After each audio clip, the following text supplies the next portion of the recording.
Scott, we've got some news, trailers, and reviews. Let me give you the index for this Let's do it. evening. Disney's a lot of news, or in the news a lot for us today, with their Hmm. collaboration with Epic Games. We can talk a little bit about a new Demon Slayer movie coming out Ooh. in February. We'll get into the renewal of Percy Jackson. We'll talk about the late great Carl Weathers. We'll put a little bit of thoughts on the Grammys that just took place, and we'll just see what our predictions for the Super Bowl is for Super Bowl Sunday.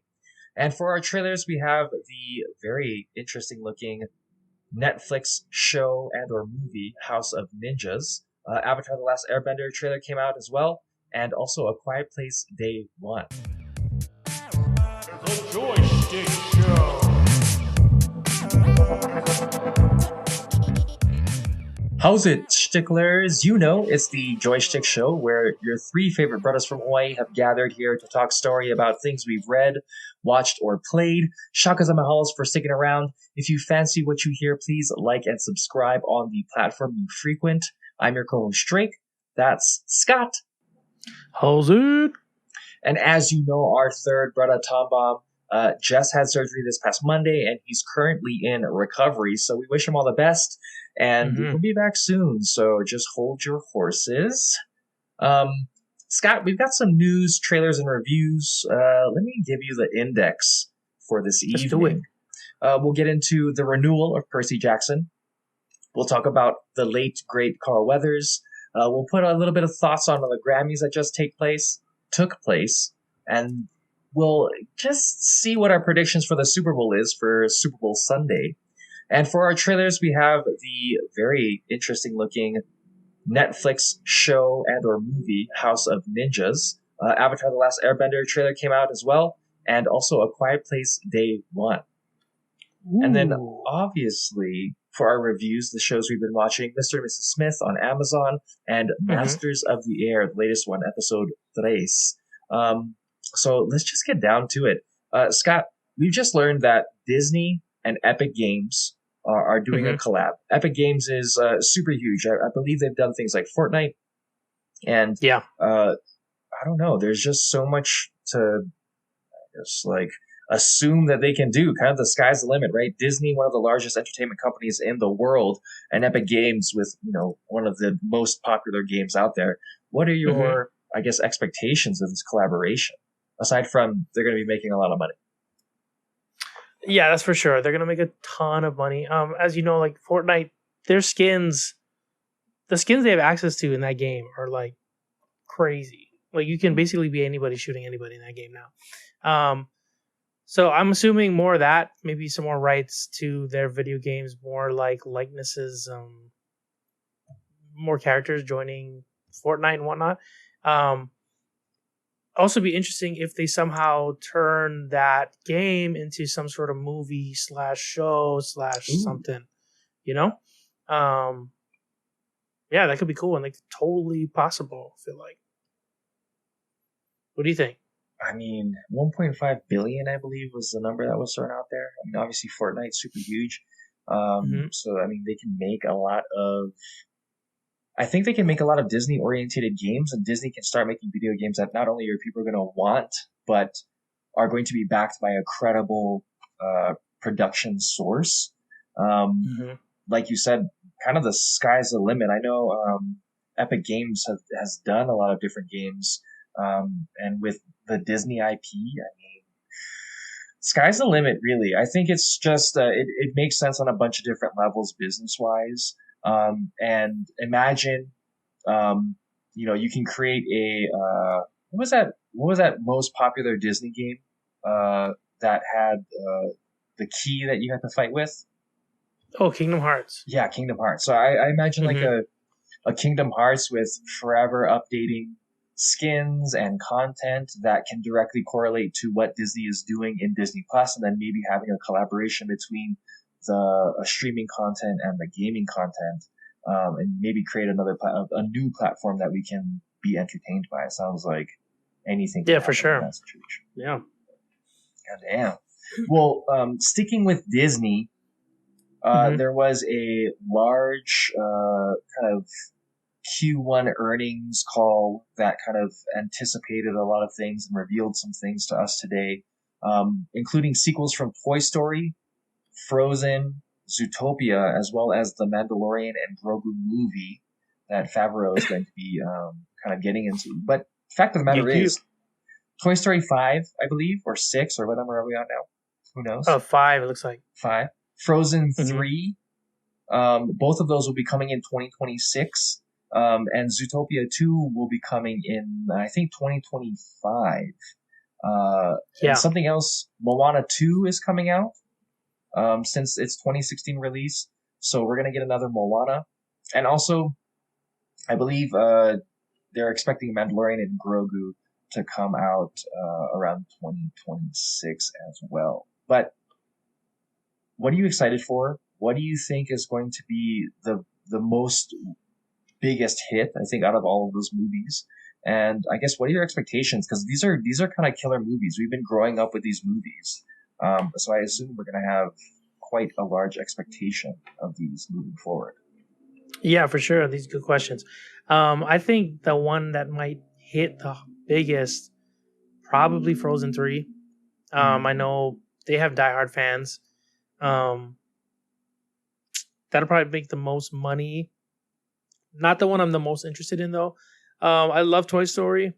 Yep. So Toy Story 5 sounds intriguing. I think they could just keep making Toy Stories like they do the Fast and the Furious, and I'll be on board. Just keep watching them, baby. Sure. Yeah. Family. And then family. Yeah, literally. Andy. You've got a family. Yeah, exactly. And then Zootopia 2, that's exciting. I really like the first Zootopia. I thought they did a really good job of creating a new world. Yep. And I've rewatched it a bunch of times since it's first come out. Like, just like maybe some years have passed, thrown on again, like years have passed, thrown on, and it like still holds up. Yeah. It's always a good watch. I always want to know more about what's going on in the city. And I know they have like these shorts on Disney Plus that kind of just do like, they're like little 5-minute here or there little scenes with different characters. But yeah, I always felt like Zootopia was a place I'm like, man, they gotta like do more with this. Like, there's so much more they can do. They're just throwing money away without diving. So I'm glad to see that they're gonna do another one. And I love the cast, and I love Jason Bateman. Mm-hmm. So as long as he's coming back, I'm on board. Faux show. Yeah. I agree. I think Zootopia 2, they did a really good job at kind of bringing a lot of like socio-political things to the forefront without it being super in your face, because they're all animals, they're all different animals, but you can't really they're separated by certain families and genus in like a scientific way, but in terms of them just living in a city, just because they're different, they're all kind of the same thing. And I think the name in itself, Zoo, too, we look at it as from the outside looking in on these kind of these creatures and their dynamic together, but you never get to see them all interact, predators and prey together. I like that aspect of it. There's like a realism to it. There's just a realism to animated things that you can't really do live action, and I think Zootopia is one of those things where you can really get, you can really put in a lot of depth without it getting convoluted with like, how are we going to do this and how are we going to show this, because it's an animated thing. So right, like for instance, a little thing. Oh, sorry, real quick about that. It was like, I like when Officer Hops is giving out tickets, and like you see everything from the giant vehicle that clearly sits giraffes that would be too crazy to create in a real life scenario, and like these little vehicles that like mice are driving around, and then they go into like a gated community that's like a small portion of a park, but it's like giant to them. Like, I love all that stuff. Like, it'd be like way too much to just do that little scene in real life, but that's the beauty of animation. Like, I love seeing all that. But yeah, sorry. Zootopia wasn't Pixar, right? It was just a Disney animated situation. I think it's just Disney animated. Yeah. Yeah, I think Disney's animation has kind of caught up to like the idea of Pixar, right? Because we're on Toy Story 5. Pixar, their last couple movies were good, but they weren't box office breaking like some of the movies they had in the past. Toy Story 5, I think they're trying to rekindle that because it's an OG IP, and Tim Allen and Tom Hanks working together, that's, this was one of the first Pixar movies that murdered. It touches all the things that we want to see. And so 5 is going to be really interesting to see kind of where they take that. I'm glad they brought up what they're going to do with Mandalorian and Grogu, because you have so much of that turmoil with Kang Dynasty in the MCU and where that's going to go. Because we also have Captain America: Brave New World, Fantastic Four, Thunderbolts, Blade. They're all coming here in 2026 as well. So that's pretty awesome to see that, Iger and Disney have a general timeline moving forward, for us to kind of satiate ourselves up until then. There's a lot to look forward to. Is there, out of the things that we've talked about, whether that's the MCU or some of these Disney animated movies, is there something that you're thinking that's going to bomb? What's the one that's most capable of bombing? Yeah, I don't know. It's like, it's one of those things I don't want any of these things to bomb, right? Obviously. No. Especially the superhero stuff. Like, we are huge fans of all things that are superhero / make believe, all that stuff. Imagination. And I don't know, like, just hearing about the latest things about the Thunderbolts, like, my gut saying, like, ooh, like, I don't know if they're in trouble right now. Like, just the changing of the century, and then hearing what's her name? I say her name wrong, but the lady that was in The Bear, she dropped out, and now they got a new, just hearing people like dropping out and coming in. Like, I don't know if they're dropping out because like Marvel has kind of got like this weird track record right now where sometimes just being in the film or listed as like before it, if you were in a Marvel film, that was like guarantee like rocket you to like the top of Hollywood. Now it's the movie bombs, you bombed. Yeah. And people just like start trashing the actors, start trashing everything else. And like, if I was a big actor right now and I had the choice to do certain things, like I would kind of be afraid to be in certain properties, and like even Marvel, the track record right now is kind of iffy. I do want them to all do well though. But that one, I'm hoping it's good. And then I know it wasn't on the list, but obviously, was it Madam Web? Is that out yet? We called that bomb. Yeah. I don't think. Yeah. I mean, it's not. Is it even worth mentioning? It's not Marvel. It's like Fox, right? Or what? Yeah, no, not even Fox. Sony. Sony. Is it Sony? Sony. Yeah. But yeah. We'll just. I'm sorry I even mentioned that. It's not even Marvel. It's Morbius. It's not Disney. It's gonna be. Yeah. Me, I think Frozen 3 has the most availability to not do well, only because I think it's very hard to keep a singing heavy feature not relevant, but like how often can you make a banger of a song? Like, do you remember any songs from Frozen 2? I don't, but I also maybe watched it one time in theaters. I remember it being funny, like like I can remember certain scenes. They did callbacks to like music videos from the 80s and stuff like that, and like that was all great. But I don't. Frozen. I can't say I personally remember. Yeah, it seemed like the songs were less. Yeah. Good. But I mean, hey, maybe they can get someone like Taylor Swift to write all the music. Yeah, I mean, Lin-Manuel's probably going to be in there, so he just makes hits. He's gonna bring it home for Drake. He's gonna bring it home. I mean, I'm totally gonna watch it for Lin-Manuel Miranda. You know that. Big fan. Yeah, big fan. I'm a bigger fan of our next thing on the news, which is Demon Slayer. They've got a movie slated to come out February 28th.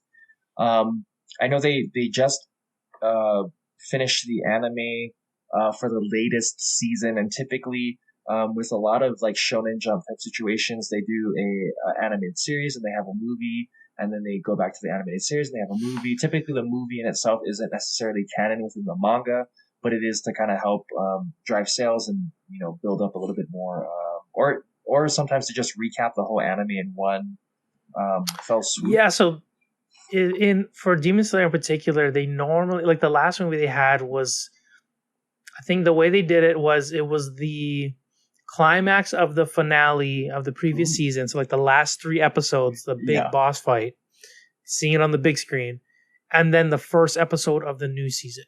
Yeah.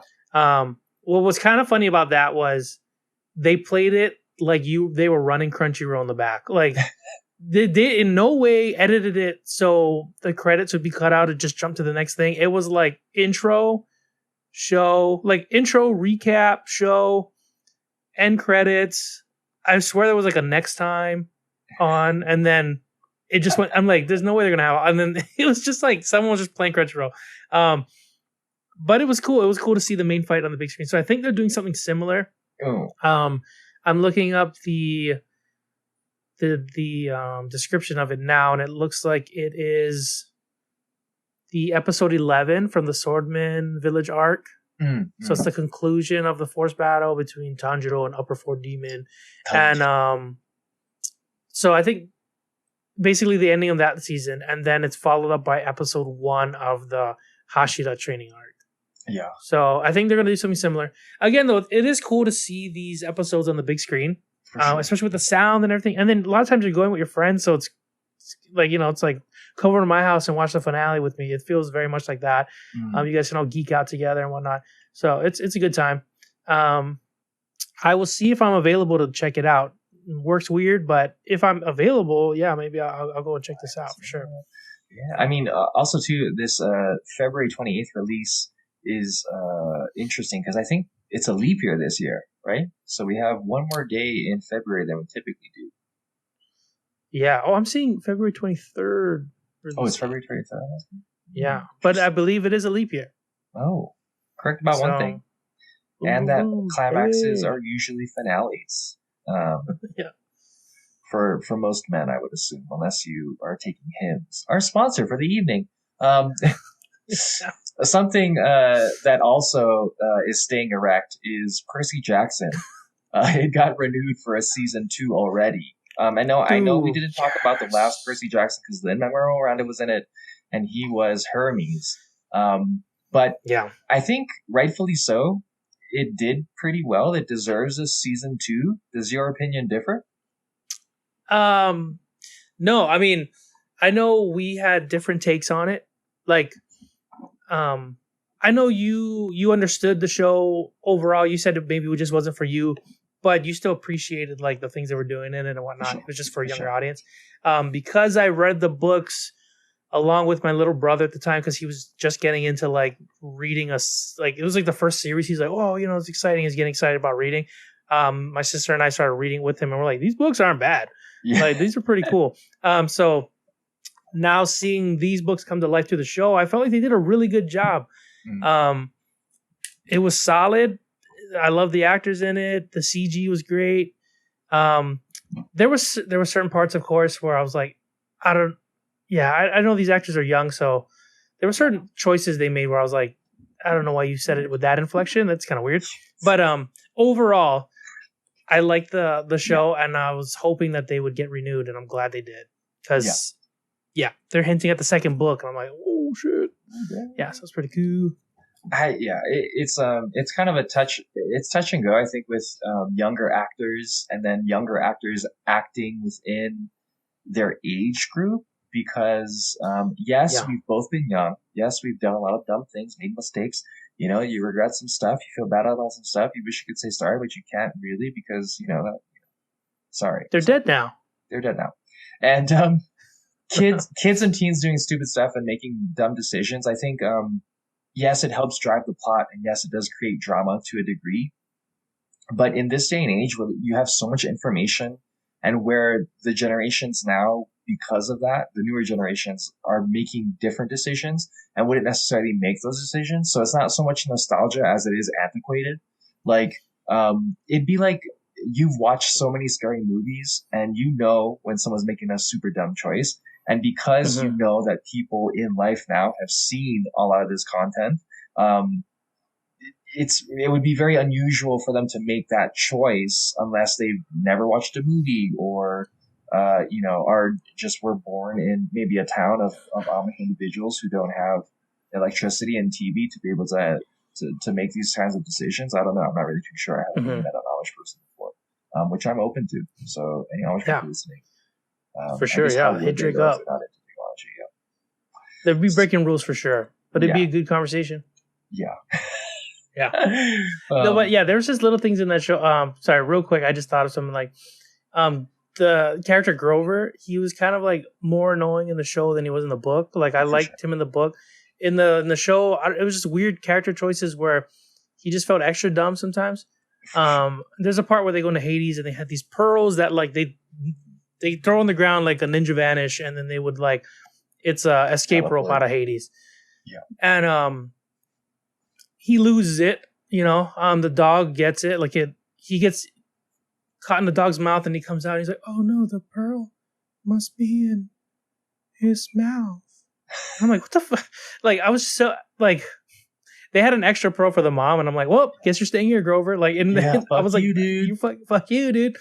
But of course he gets it and stuff. But I also thought it'd be funny if at the end of the episode, when they all escape Hades, they all end up at that house on the beach. Yeah, because that's where the pearl takes them. I thought it'd be hilarious if at the end Cerberus just like ends up appearing there because he like hits his mouth on something and just gets sent to the real world. That would be fucking funny. But didn't happen. Something else to deposit on that is, why would you put the tiny pearl in one of the largest pockets, your vest pocket, when you were wearing tight ass jeans? You could put it in your jean pocket where you would feel it against your body. Like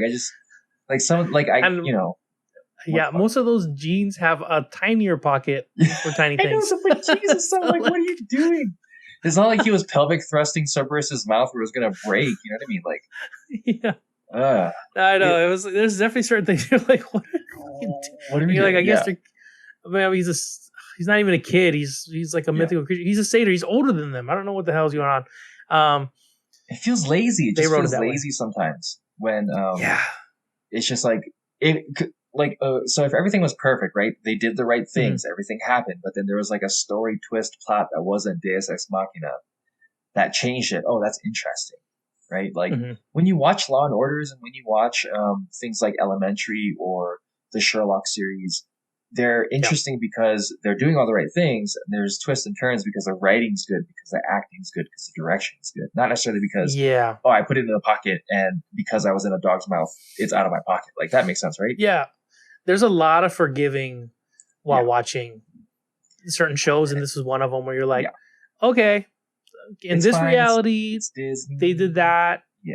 Yeah. It's like, I see what you're saying. Like you're like, they needed to do that so this other big thing could happen. It could have been done better. I'm sure there was a tighter way to write it, but I get it. Whatever. Yeah. But overall, it was enjoyable for what they did and how they brought it to life.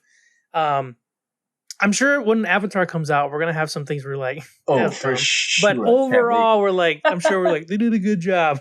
Yeah, but as long as it's better than M. Night Shyamalan's. M. Night's, which again 2 hours to move fucking stones. I know it wasn't bad. It just wasn't good. Something else that wasn't the best was that we had our good friend, and I mean that figuratively, Carl Weathers. Wait, you cut out a little bit. Yeah, don't worry. Still recording somehow. Technical difficulties. Still back.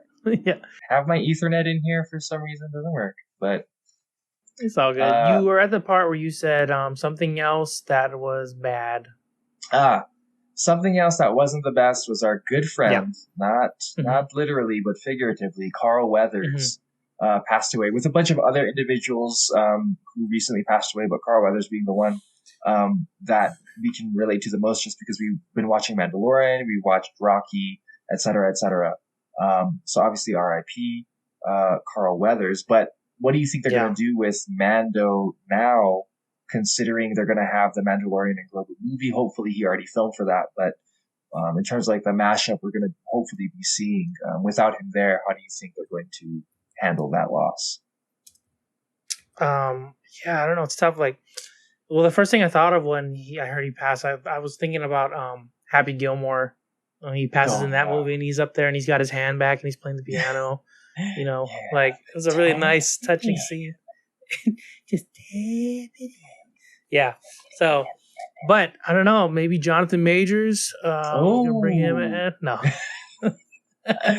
Just a nice Bill Cosby. Get him in there. Yeah, who else? OJ. Get him Wesley in. Snipes. Get him in. OJ. all the big ones. All the all the big names. But yeah, I don't know how they're gonna. We'll see how whether they write the character out or they bring in someone new who will just play that part and then have a nice like in memory of in the episode or something. I hope they it is sad though. Sorry, separate note. It is sad. No. Well, separate thing. I heard that she's trying to sue Disney, right? Oh yeah. I think Elon Musk is funding her suing of Disney. Wow. Interesting. Right. Yeah. See how that plays out. Hmm. Maybe she'll be brought back to be Carl Weathers. Yes, that'd be fantastic. I mean, that'd be interesting. That'd be kind of cool. Two characters. That'd be diverse. Yourself and Carl Weathers. Yeah, but you were saying sad about Carl Weathers. I cut you off. Oh yeah, it's just it's just every time one of these celebrities pass, it reminds us that we're all getting older. Yeah. Time isn't moving. Yeah. Doesn't stop for anybody. Yeah. You really need to do the things that you want to do. Like Thomas says, fear shouldn't stop you. Fear is not an excuse. Is what I gathered. He swears that's not what he said, but that's what I wrote down. You wrote it in pen, so it's permanent. So that's what. Can't erase that shit. Yeah, you can't erase it. Much like how we can't erase Will Smith's slap of Chris Rock. The Grammys had very similar happenstances with Killer Mike. But since we're on the Grammys, what were your thoughts on some of the winners or the losers of the Grammys so far? I guess not so far. It's already done. So, yeah. The Grammys is one of those things that kind of came and went. I didn't even realize it happened until I want to say I missed it by a couple of days. It's awful. But I did see Taylor Swift won Album of the Year. Duh. The comments are great because there are, of course, a lot of people love the Swiftie, right? Duh. And a lot of people don't like her. So it's just funny to see like anything from like, of course she deserves it to like, you're ruining football or something. It's just ridiculous. I know. Well, speaking of and football, then Jay-Z. Oh yeah, go for it. Speaking of football, real quick, because Super Bowl Sunday is coming up. Who do you think's going to win, the Chiefs or the Niners? Chiefs. I don't know. What is it? I don't really watch much football. Yep, right. So I don't know. I don't really have a space on who I choose and whatnot. 49ers is my dad's team. It is. I don't even know if he watches football, but as a kid, I think he enjoyed the 49ers. So much so he got me a 49ers jacket. That was pretty cool at the time, I got to say. I didn't even watch football, but there was a sweet little initials of SF on my jacket. And I'm like, Scott Fernandez. Yeah, I was like, this is my jacket. So that was pretty cool. And then growing up, I was just like, 49ers. Like, I don't even watch football. And then Christine's folks, they love the Chiefs. Like, I bet they do. They're, Kansas City all the way. They grew up in that area. So it's like they were watching the Chiefs when they were younger. The last time they won the Super Bowl, they were saying like, or the first time they won it in a long time, I remember them saying like, man, the last time they won the Super Bowl, I was watching this with my parents as like little kids. And I was like, that's insane, to think like you've been a fan all the time and then they win again. You're like, brings you right back to like, it was like a Ratatouille moment. Like, but I think for the sake of family, probably the Chiefs, Chiefs. Okay. Chiefs. There's this idiom or this idea that the NFL is scripted. The NFL script in itself has been predicted before, and that there's going to be a definitive score. I think some individuals have said 24-17 Chiefs, and that after the game, Travis Kelce is going to propose to Taylor Swift. That's kind of a general consensus on the interwebs. To bring it all together. Which I mean, it could be the case. I think football is such a monolithic thing in American team sports, and it I mean so much so that we have a day dedicated to it that you can literally have parties for, much like you would for the Grammys, which we'll get back to. But it is interesting that like all of these worlds are colliding, right? The music world is colliding with the sports world into like this huge big amalgamation of like entertainment news, it's interesting, and I'm looking forward to kind of seeing how that plays out. But back to the Grammys, Taylor Swift won, obviously, and you were saying, Oh wait, real quick with the football thing, it is fun to put on your little conspiracy hat and be like, "There's a lot of money to be had for the Chiefs winning and Taylor Swift being so involved with the Chiefs and all." You know what I mean? Like, if there was ever a time to kind of cook the books, now would be a opportune moment. But I'm if that happens, if the score is exactly that and they propose and whatever, I'd still really not care that much. Yeah, agree. So it's fine. It's entertaining, but that's why it's called entertainment. Yeah, and I'm all about, man, I work that day, unfortunately, but when I'm not working, I'm all about the food. I go hang out with my friends, and I eat the food, and I talk story. We're drinking, we're hanging out, watch the commercials. What kind of food some are of which eating? are funny. Is it just like, commercials are pretty funny, but the food... Commercials are pretty funny. Depending where we're at, if we're like at a not my family's, we'll do like kind of barbecue, like hot dogs, hamburger, chips, some kind of like delicious beverages of some sort. And then if we're at my mom's or another family member or something, we'll probably do like poke. I know she's done like the sashimi. What are they called? Like poke chokes. Like you do the fried wonton and you cut up like avocado and put ahi on it and like onion, like raw onion, yellow onion or whatever, or white onion, and then you put like furikake on that thing, and you're like, dude, that thing is freaking ridiculous. It's so damn good. And that's just like one of the things you eat, like I'm eating good at my mom's. Like, like I'll be there. Bud Light. Oh, for sure, dude. Dude, get her done. Yeah, I don't really drink much, but it's got to be a bud. Anyway, what do you eat on Super Bowl? Like, because I know you got your Hawaii roots. Does that carry over to Super Bowl celebrations? If you are partaking, because I know you're not really super huge on the. Not necessarily. I haven't watched the Super Bowl like with intent in a very long time. Just ever since I've gotten into association football, like soccer. Oh, okay. I don't know. I've disassociated a lot from some of the sports I've played previously. Like I barely watch lacrosse, or still look into it. I used to make lists of lacrosse players I liked and football players I liked at different positions and like rank. You made a lot of lists for sure. Yeah, I made a lot of lists, as you know. And I just. What about World Cup though? If you're watching the World Cup, what are you eating? Oh, World Cup. Anything balls, takoyaki, fish balls. Maybe wontons, dim sums. I don't know. It just kind of depends. I want to say, comfort food wise, I'm always you spray paint all look like soccer balls. Duh. I mean, nice. Just black spray paint and silver spray paint. You don't even know what treat is what. Nope. You're just like it just if it looks like a soccer ball, it's takoyaki. Nice. Did we? I think we there was a Paramount commercial where John Picard from Star Trek threw Hey Arnold's head across the way, and there were I think Creed was singing in that commercial. I think we sent it to each other on Instagram, if you recall. When was this recent? It was recent, and he threw Hey Arnold's head. Was it creepy? It wasn't creepy. It was kind of funny. Was his body attached? Yep, his body was attached. Okay. And you had a bunch of, you have like Reno 911 in there and some other people that were on the Paramount Plus situation. Oh, cool. Okay. And I believe Frank from Geek Freaks was like, oh, should there be a category for best commercial in like the Emmys?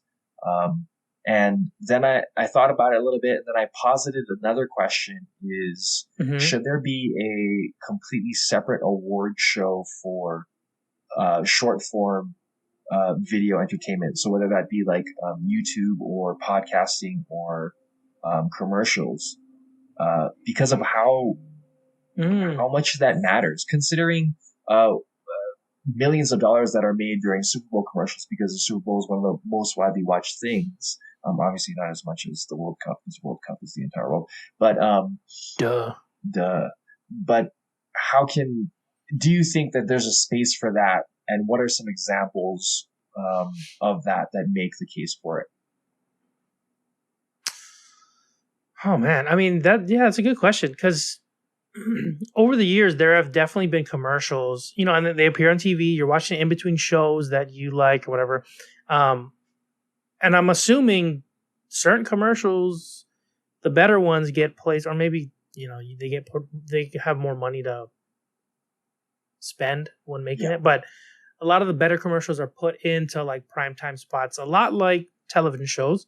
And there have definitely been ones that have stuck in your head over the years that you're like, that are still funny when you run them back, or there's certain commercials that, oh, that was kind of funny, and then I forget all about them, and there's certain ones that just stick with you. So I think that could totally be an option to because people, as we learn from I know at one point we were talking about people who just create trailers for movies and how much of an art that is. Oh yeah. Like a good trailer for a movie or a show can really set that movie or show up. Like if the trailer's bad and the show ends up being good, you're really hurting that that first eyes on the show.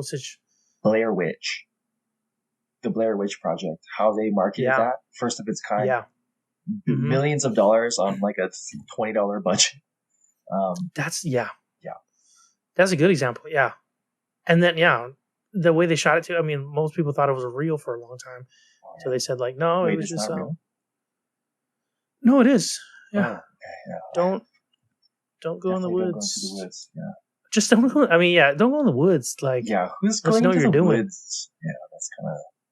I don't know. Kids, man. Kids and shows go in the woods. Yeah, go in the woods. And then they're like, hello, I'm lost. Yeah, what do you... Look at this freestanding building without windows in the middle of the woods. Should we go into it? And they definitely do. And they Dude, definitely anytime I see that in shows, I'm like, what are you doing? You know what's funny though? Every time I see that in a movie, I'm like, this is where I would survive. Like I wouldn't go any further. Like, the movie for me ends here and I'm going back home. Yeah. And I'd live. Like it is. Yeah. Those are another one of those things where they write it so you're like, okay, they need to go in to get to this next part, but I'm not believing that they're going in for this reason. Like it's dumb. Yeah. Or writing sometimes. For some reason, you were talking about that. It reminded me of the movie It Follows, which is that's the one where like it's like a parasitic type of creature thing that kind of like would just. Is that the one that would go into people and then it would just follow you? Is that the one? It's I'm thinking something I think you might be combining things. This is the one where you had intercourse with somebody and then an entity would follow you and try to kill you. And in order to pass it on, you had to intercourse with somebody else. In order to pass it on, you had to. It was just be in it with someone else. We lost it again. And then that thing would follow them. Oh, we froze again. More technical difficulties. Okay. I guess this is just my life. I have the Ethernet cable stuck in. But I was talking about It Follows, which something is literally following you. In order to have it not kill you, you have to intercourse somebody, and then it follows that person. And so you're trying to intercourse as many people as possible. Blah, blah, blah. I watched that movie. Yeah. So that movie is good because yes, they're younger, they're making kind of silly decisions, but there's this entity, but they were making really good decisions as to how to defeat the thing, even though the thing was relentless. And I think with that kind of idea, that works, right? With certain things, you can definitely make it work. Yeah, and that was good because it was an interesting take on a horror movie. Especially in the fact that like the thing that's following you walks really slow. Yep. It's not running at you. It was very eerie. Yeah. And you could travel miles and whatnot, and then you could be across the state or across the country, and then like you'd be good for a little bit, and eventually something follows you. Yeah. And it had to be living objects, people, right? You couldn't just like do it with a tree and then that's done. Like, it would be interesting. Yeah. It's just like, this tree, it'll kill this really tree. Just hollow it out right. I might be able to get this thing to follow this tree. Well, that's why global warming is happening, because it follows just fucking trees and then killing trees. And, that's probably what happened, dude. Not converting carbon dioxide to oxygen. Yeah. Okay, so we've got some trailers. House of Ninjas, Avatar: The Last Airbender, A Quiet Place, Day One. Out of the three you watched, which one are you most excited for? And I guess we can give a little bit of recap of each, but which one are you most excited for? I can tell you what I'm most excited for. I could guess, but and I think I might be with you on that.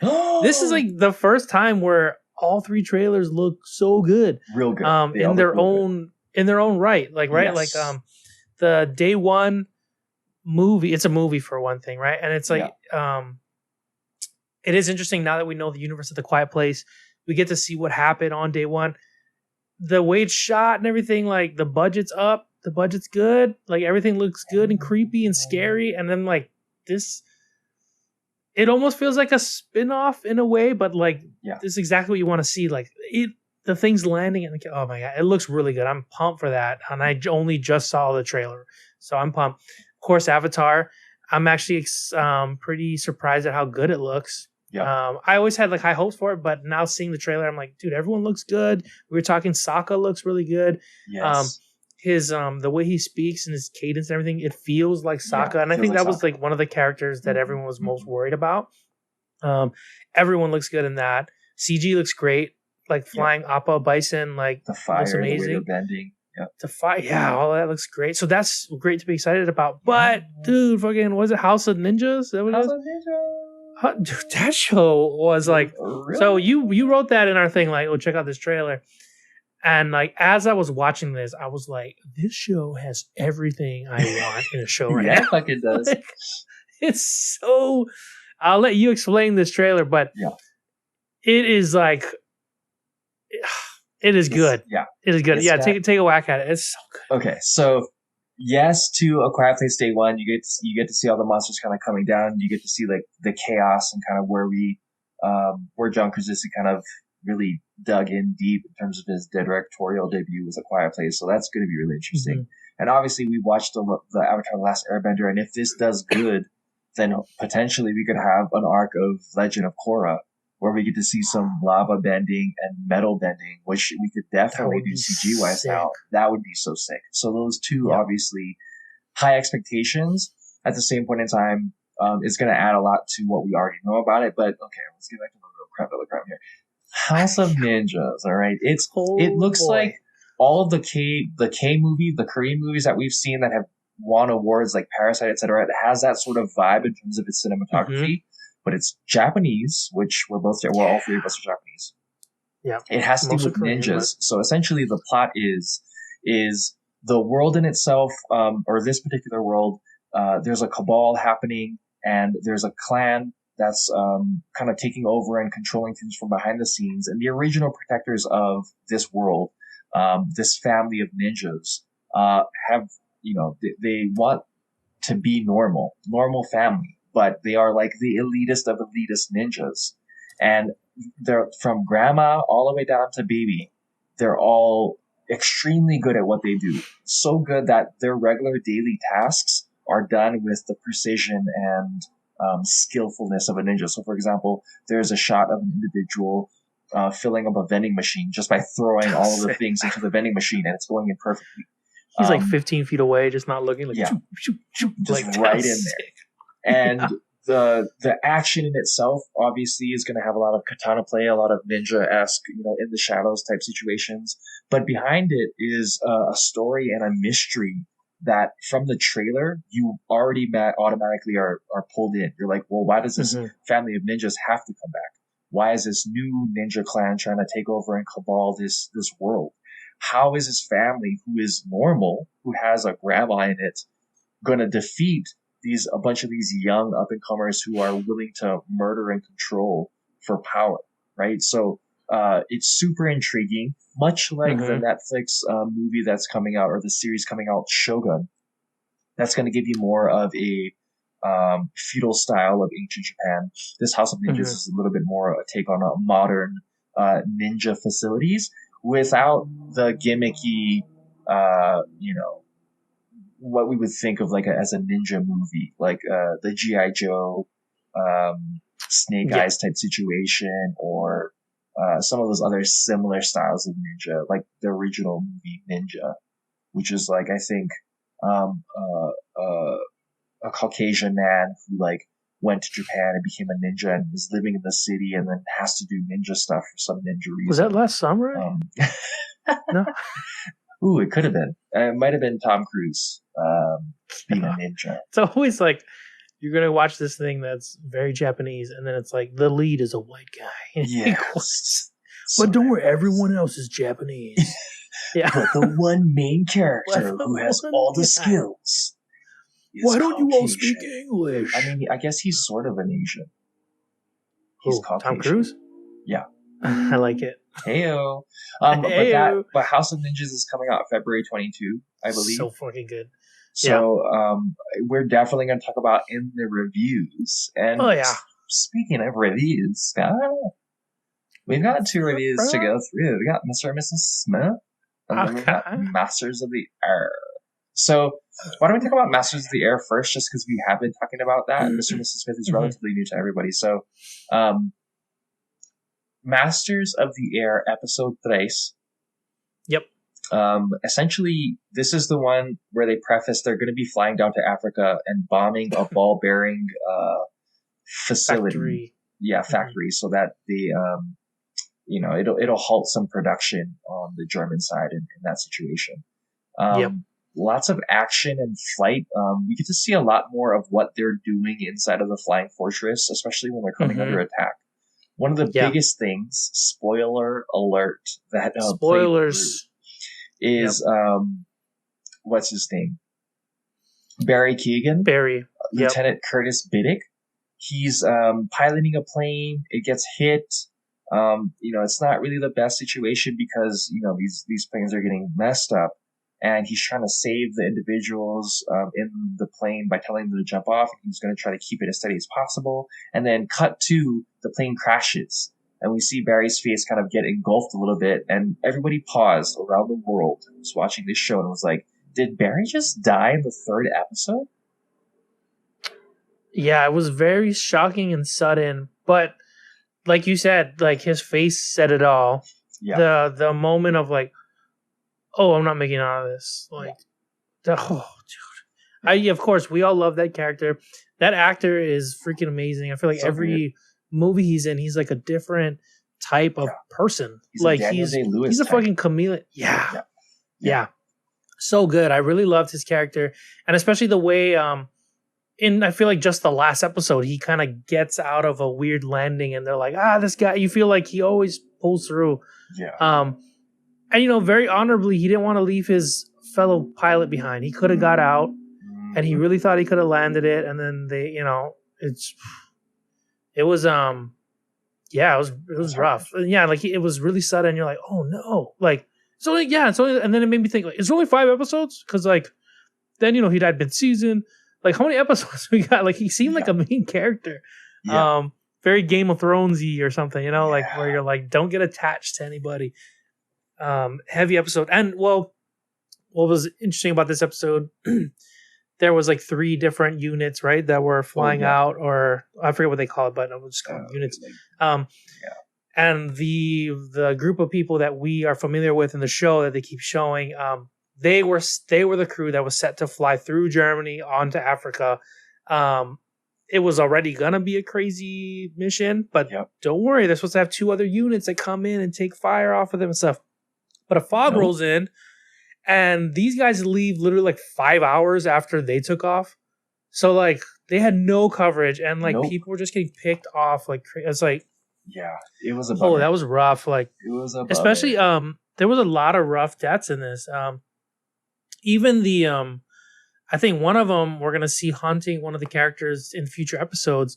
The young guy who got stuck in the the gunner under the plane. Oh yeah. And for whatever reason the door wouldn't open, and he was like, I can't, I gotta go. Like I gotta go. And I mean, luckily so, right after he left, the plane exploded. decided not to work anymore. Yeah, just like boom, like so he would have for sure died if he just even tried 5 more seconds. 100%. But that's gonna haunt him, and we saw a little glimpse of that in the next episode. Yeah. But oh man, this show is so good. Like so good. I really granted, yeah, it's filled with a lot of like tragedy and trauma and stuff from the war. Yeah, which but I mean, you could the way it's shot and everything, like so good. It's very on brand for Band of Brothers and Pacific, where they give you characters that you can kind of relate to and fall in love brothers? With. Oh yeah, Band of Brothers. Okay, good. Sure. Yeah. So Band of Brothers originally, I believe, was Steven Spielberg and Tom Hanks worked together on that. And obviously Tom Hanks has done a bunch of World War II movies.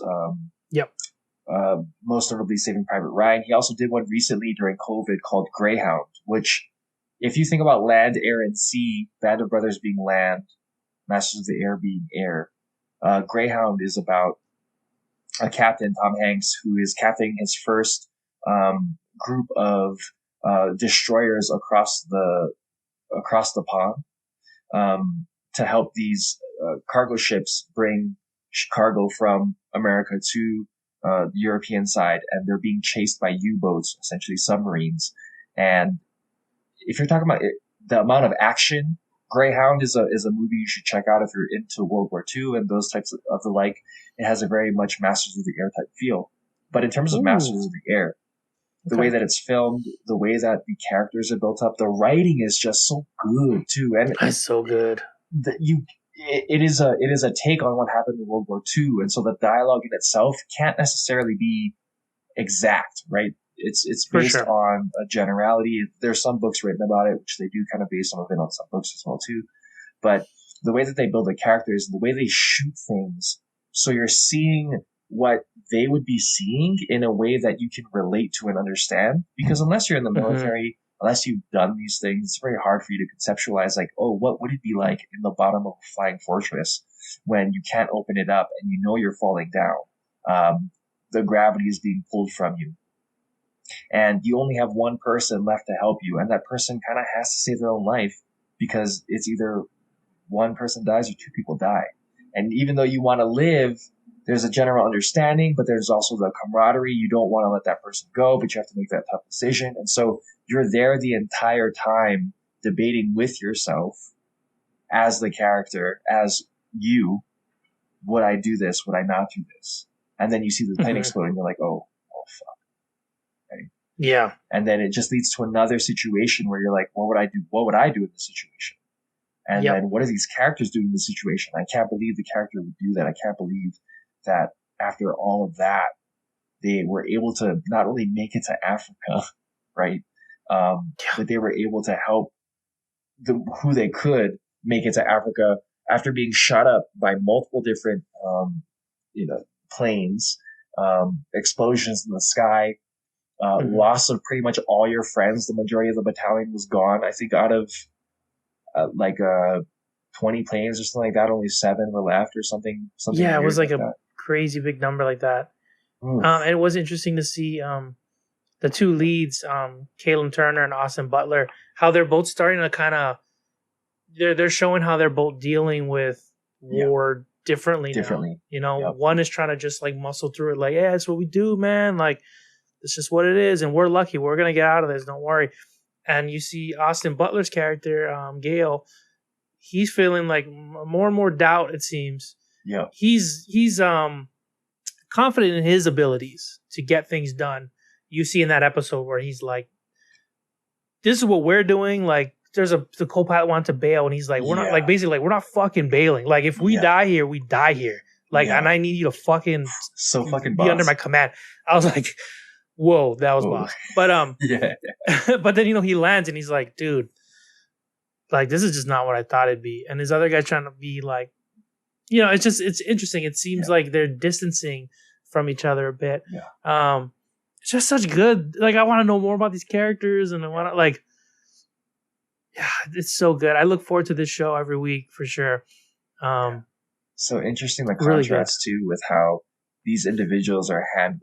Obviously, it's a different time, and yes, it's just a show that's about a time in the past, but right. to have a view of that in comparison to what I guess our trials and tribulations of today are. I mean, we definitely don't have to be flying in planes fighting, a nation that wants to rule the world, right? You could make the argument for smaller, civil skirmishes between countries that are next to each other, but that aren't global.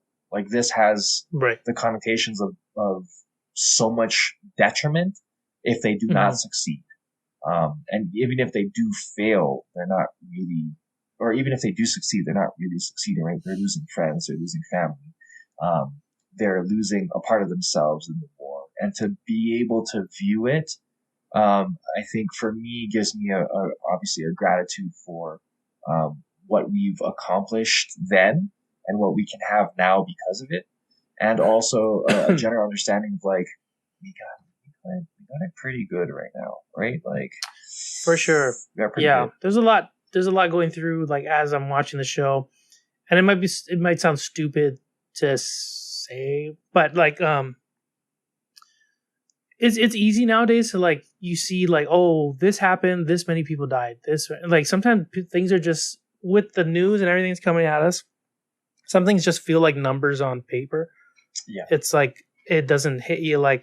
But when you see things dramatized like this, you're like, dude, I forget. Like, yeah, America has like a giant force, whatever, land, sea, ground, land, sea, air. But you forget like there's people manning those things, and like with every great victory, like there's a lot of people who die along the way. Yeah. Some seems like for no good reason, really. Like you'd like to think everyone goes out heroically, but it's like sometimes just fucking unlucky shit happens, and you're this guy trained this long and like, did all this to like go out like that. You just like it's crazy to think about. And it does remind me like we got it good. This was obviously during a time where like more people kind of had to show up and like just fucking get it done, like whether they wanted to or not. Like, and we definitely live in a time now where we can choose to do that if we will. Thankfully we have people like that in the world that still want to do that sort of stuff. And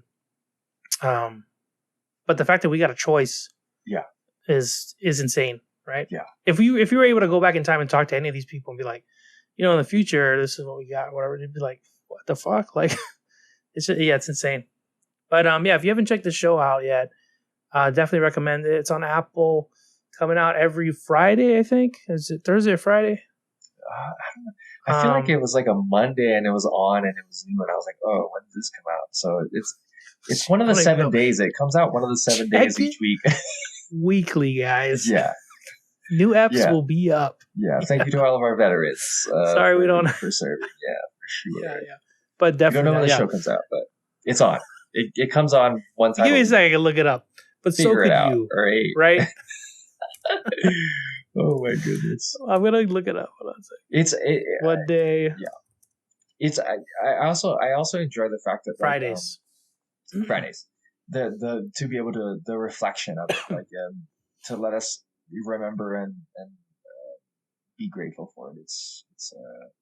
It's also just super cool when like military. You could make the argument pushes technology forward the most.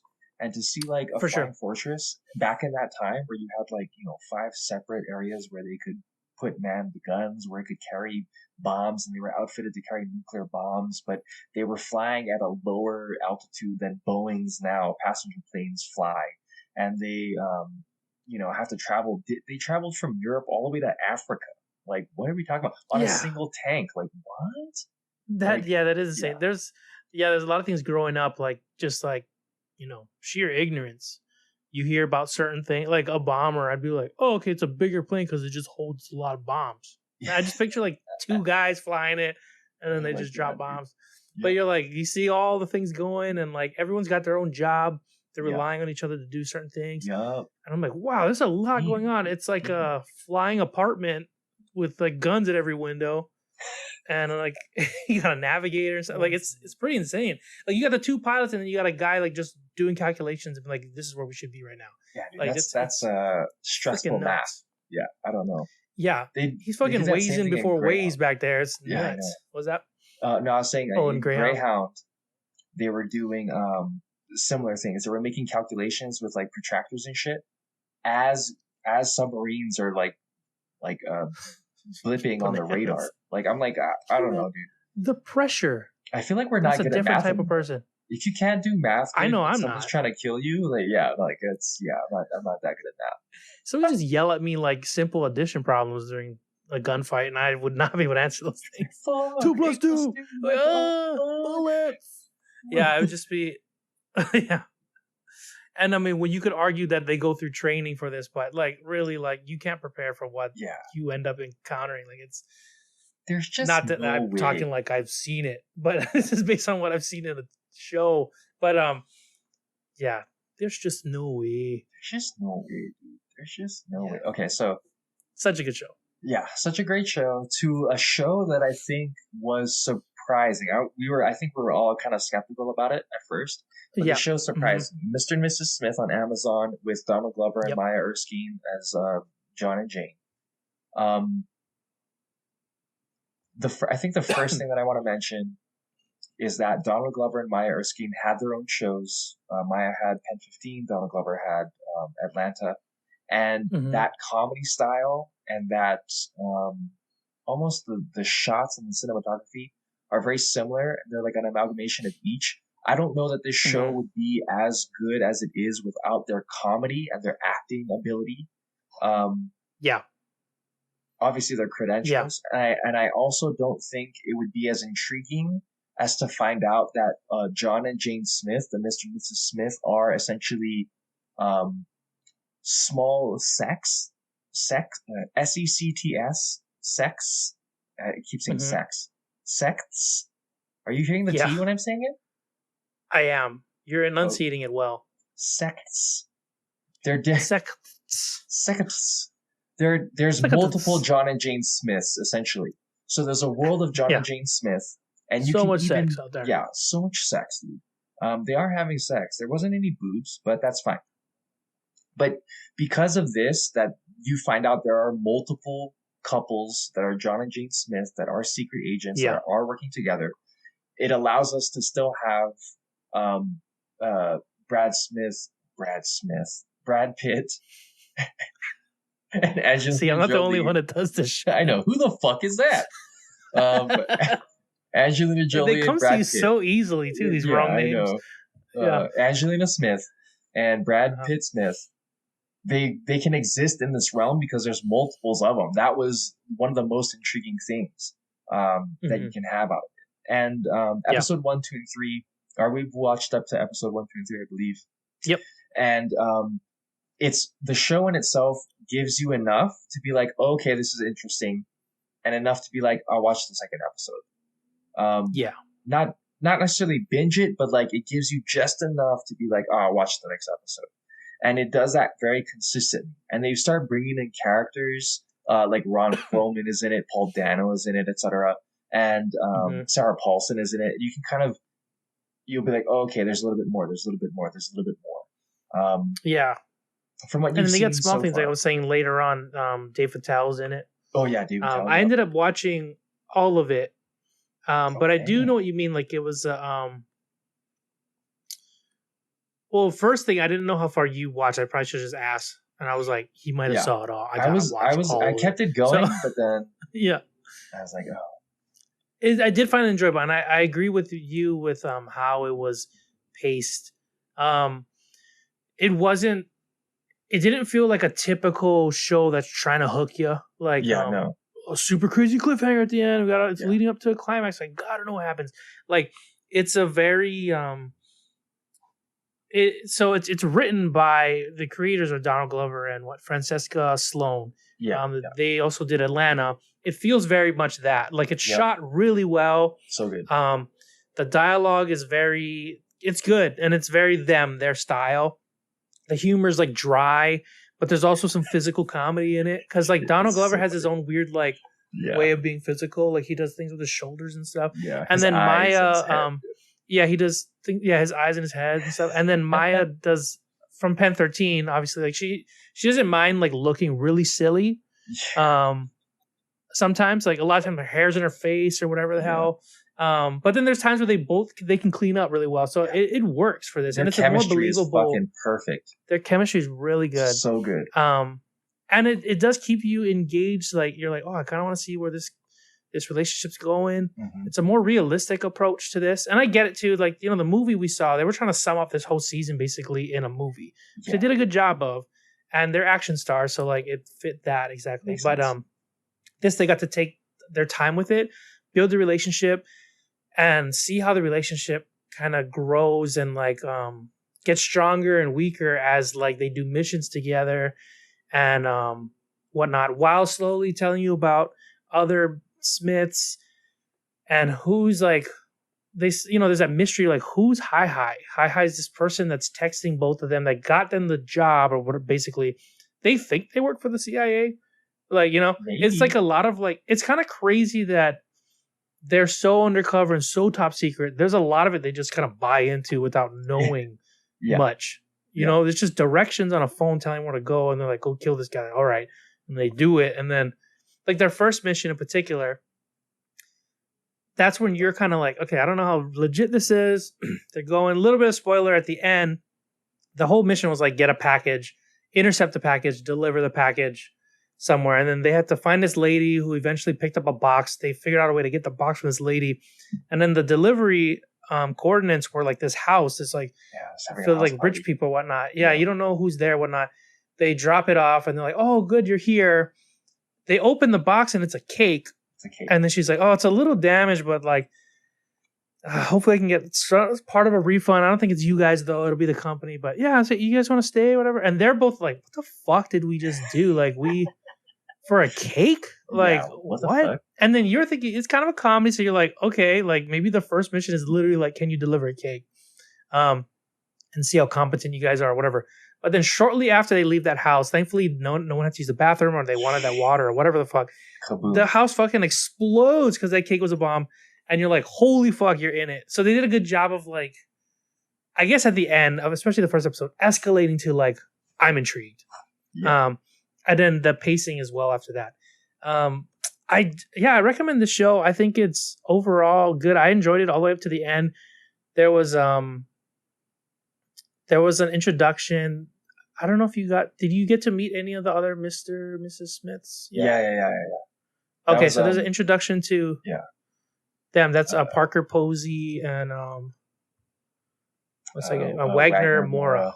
Yeah. I did see that, and that interaction is like interesting because when we see the first episode, we get introduced to the one of the other Johns and Janes, Eliza Gonzalez and Skarsgård. Yeah, and they get murdered, and then you hear that this John and Jane, Parker and Wagner, had to kill another Mr. and Mrs. Smith, and so because we've seen that and Donald and Maya haven't, we're like, oh shit, like what are they doing here?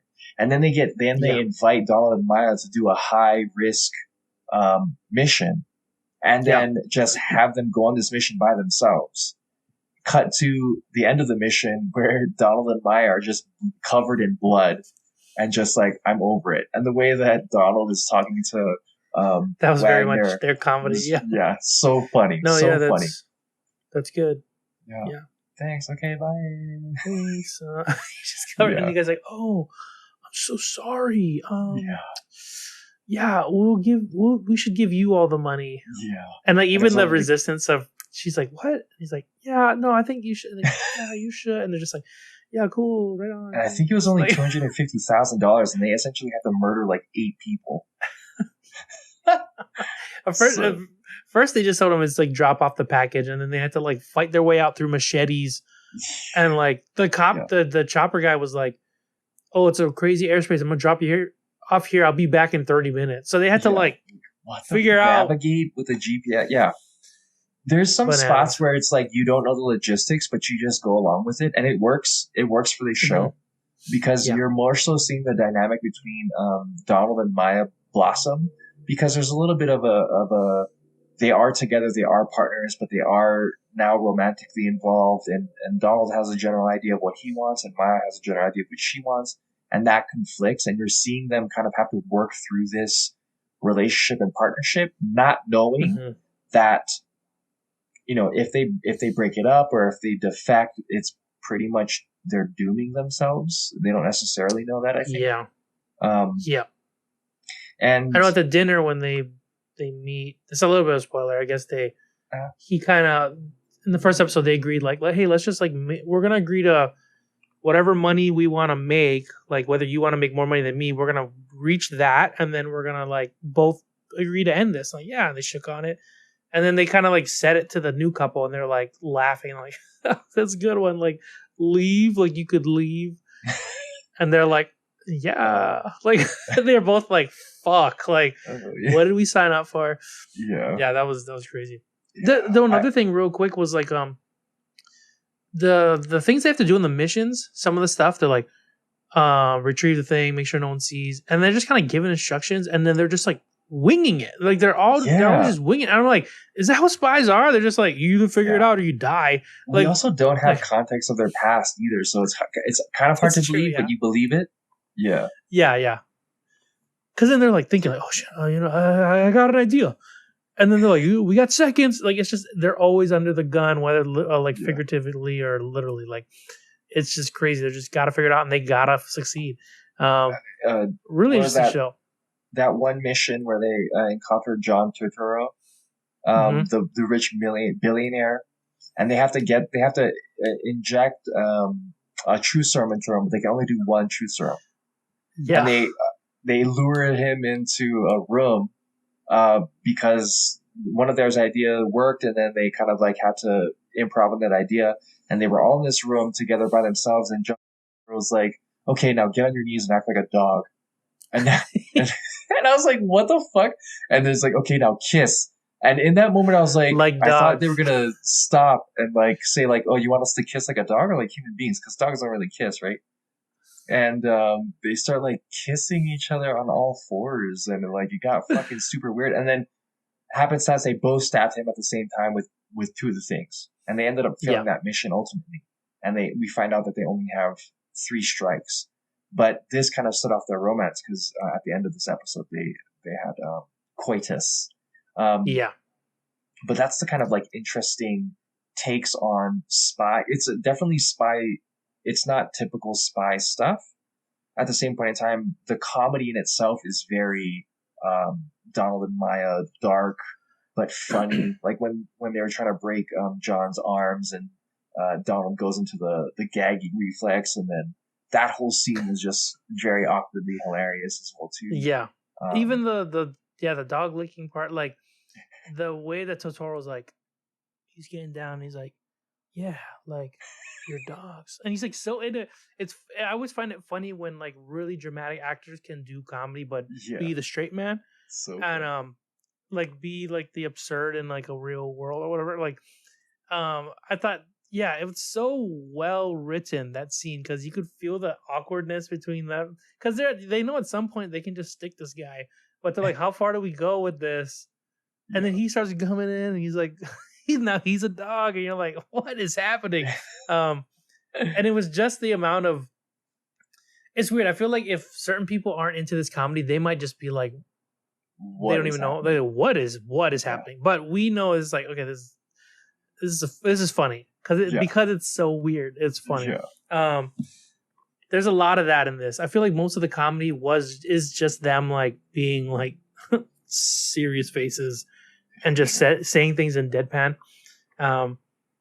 but they do a really good job with it. And like, the guest appearances throughout is great. Perfect. Yeah. I wonder how I often think like, I wonder how they got this person, like what that conversation was like. Did they see him at a party and was like, hey, we're doing this thing, or blah blah blah, or I don't know. But it is really good. I would recommend finishing it. I really enjoyed it. Yeah. You think? And it was surprising. What was that? It was surprising what? No, it was I was surprised at how much I liked it. Like when I first heard it announced, I was just like intrigued. I was like, oh, okay, I like these people, and Mr. and Mrs. Smith is not really a property or like thing that I was thinking about like ever making a comeback or whatnot, but it was good. Yeah. Yeah, I would say the costume design is real good too. Maya and Donald look fly all the time. even that one joke where Maya was like, "Oh, you dated that girl? You didn't know she didn't have a hand?" And So like that, funny. like so good. Dude, I literally rewound. I don't know if you did. I rewound that part, and I was like looking, and they purposely didn't really show her hand, and then when they did, it was wrapped in a thing. And it was funny that you're thinking like this. Either he's so into himself he never knew this person didn't have a hand, or she does have a hand, and he's just like still so into himself he can't even remember she had a hand. Like that was fucking funny. It was greatly written, which makes me think. You could make the argument that anything Donald Glover touches could be gold. He could be a Midas-like person. I think he's really good at. I think the good thing is like he's able to write this for himself. He knows where he shines and what is like. He's like, I guess in that same like a Seth Rogen, Adam Sandler, whatever. Like they write good shit for them. Like no one else does it like them. Nope. And I think Donald Glover for sure falls into that category. He's got range too. He can be funny. He can be dramatic. He can be. And they're both really like. There's scenes in the show where they're like, just like tears are coming down their face and stuff. And I'm like, man, how the fuck did they? Like they're able to just tap into stuff. And going back to touching on like how Fly you said, it's funny you say that because I don't know if you got to the episode where they were skiing. Yeah. Yeah. Oh yeah. He talks and then he was like, "Damn it, fashion." They were riding the lift, and he's like, "Man, I sure hope we don't have to ski coming down this thing because I can't do it." And she's like, "What? Ski? But you bought all the ski stuff?" And he's like, "Yeah, because I look fucking fly in it." Like, he knows. Yeah, and then later he's like, "Damn, this red jacket! Why I gotta look so good?" I know because he couldn't hide. He looks like red in the snow. Yeah, red in the white. Yeah, it was crazy. Yeah. Okay, so. Is it? I'll finish it, but like at the end of episode 8, does it allow itself to potentially have a continuation, a season 2, whether that's with Donald Glover and Maya or without? Does it allow for that? And do you think it deserves that? You know what? I think they did a really smart thing with the ending, and without giving anything away, I feel like it was done in a way where it could go on to do more things, but also it could have ended. It could just end there. Like that's one of those things where like the ending almost feels kind of. There's certain things that will leave you like it's kind of up to your imagination what you think might happen after this sort of situation, and it kind of ends like that. But it could very well lead to a second season. Or it could end there. So I thought it was done really well. I was trying to think back on the episode, and I'm like playing it in my head, and like if they chose this choice to end it this way or whatever, would I have liked it more? And I think I liked it the way they did it. Okay, that's what's up. Yeah. Mm-hmm. You don't really. Sometimes series don't know how to end good. Exactly. I was thinking that like sometimes like especially like let's just for instance say. Like a sci-fi something, and then like they never show the creature, and you're like, oh man, sometimes the anticipation's better than the you seeing the creature. Yeah. And then sometimes if they just never show the creature, and you're like, whoa, like that might have been for the best. Like it leaves it in a way where you're like, you're still kind of imagining, but it still felt like there was a resolution to it. So they didn't like. It felt like one of those. They could have very well like the ending could have just went to shit. But I like the way they ended it. Personally, that's exciting. Yeah. It was good. It was like a nice surprise, this show. Yeah, definitely recommend it. And most people have Amazon, so check it out. I mean, if you don't, you're paying way too much for things that aren't made quality. I feel like, in terms of the products that are, or you just never use. Yeah, or you know someone. Yeah, you might know someone who can use that. But then you have to put in your credit card information, and then now they have credit card information. Do you trust that person? You gotta trust this person. Yeah.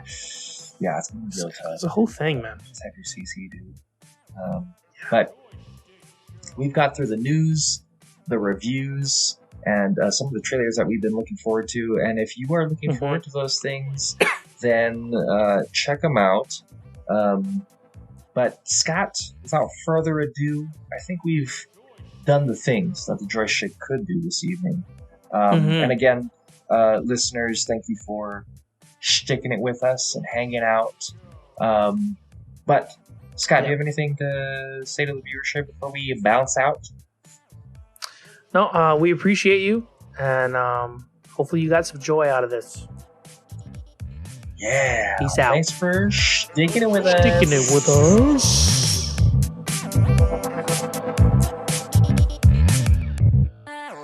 The Joystick Show.